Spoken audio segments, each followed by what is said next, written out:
Il y a de plus en plus de cyclistes dans nos villes et la situation est encore plus spectaculaire si on observe Bruxelles. Il faut dire que le vélo permet de se jouer des fils et des problèmes de stationnement, mais pour bien rouler en ville, mieux vaut suivre les conseils que voici.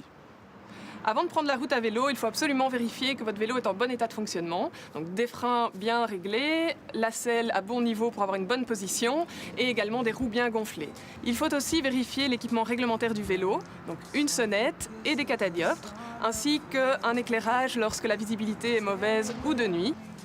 Après, il est temps d'aller sur la route. Si c'est la première fois que vous vous rendez à vélo au travail, essayez éventuellement d'emprunter votre itinéraire un dimanche, un jour de moindre circulation, et éventuellement regardez si dans votre ville il y a des itinéraires cyclables conseillés parce qu'ils vous amèneront dans des endroits un peu plus calmes ou plus adaptés aux cyclistes.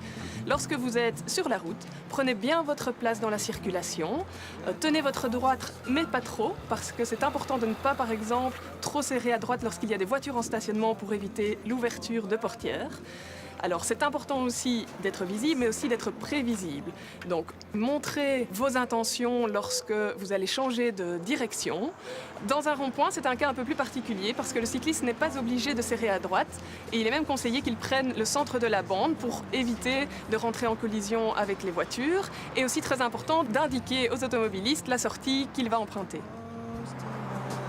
En ville, il y a d'autres situations particulières et notamment la cohabitation avec les trams.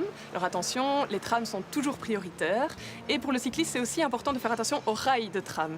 Donc s'il est amené à croiser des rails de tram, toujours essayer d'être le plus perpendiculairement possible pour éviter que la roue se prenne dans le rail. Il y a souvent des files de voitures. À l'approche de celles-ci, s'il n'y a pas d'aménagement cyclable, dépassez-les prudemment par la gauche et évitez de les dépasser par la droite si elles sont en mouvement. Lorsque vous arrivez à un feu rouge et qu'il n'y a pas de zone avancée pour cyclistes, soyez vigilant à ne pas vous positionner dans l'angle mort d'un véhicule imposant, tel un camion.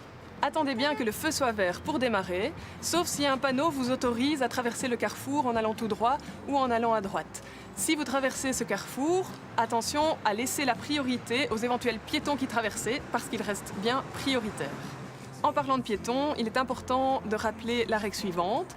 Les cyclistes de plus de 8 ans ne peuvent pas circuler sur les trottoirs en agglomération, sauf si un panneau les y autorise. Donc les piétons restent bien prioritaires et on appelle à la convivialité. Enfin, il est de plus en plus possible pour les cyclistes d'emprunter des sens interdits si un panneau les y autorise. Alors il faut être vigilant, notamment à l'entrée de ces rues et à la sortie, parce que certains automobilistes peuvent parfois ne pas s'attendre à voir arriver un cycliste dans cette situation. Et à l'intérieur même de ce sens unique limité, il faut bien sûr ralentir en cas de croisement avec une voiture et essayer de chercher aussi le contact visuel avec l'automobiliste. Et souvent ça se passe de manière très cordiale, on ralentit, on se croise et on continue la route. Ça, c'était les conseils pour les cyclistes, mais ceux-ci attendent aussi des autres conducteurs certains comportements adéquats, comme par exemple ne pas les frôler en cas de dépassement, ne pas se garer sur les pistes cyclables ou faire attention en ouvrant les portières. Qu'annonce ce signal routier? Il s'agit d'une rue cyclable, c'est-à-dire une rue destinée prioritairement aux cyclistes, mais où les véhicules à moteur sont aussi tolérés à condition de ne pas rouler à plus de 30 km/h et de ne pas dépasser les cyclistes. Pour cette raison, les cyclistes ne sont d'ailleurs pas obligés de serrer à droite dans une rue cyclable. À la semaine prochaine et d'ici là, bonne route!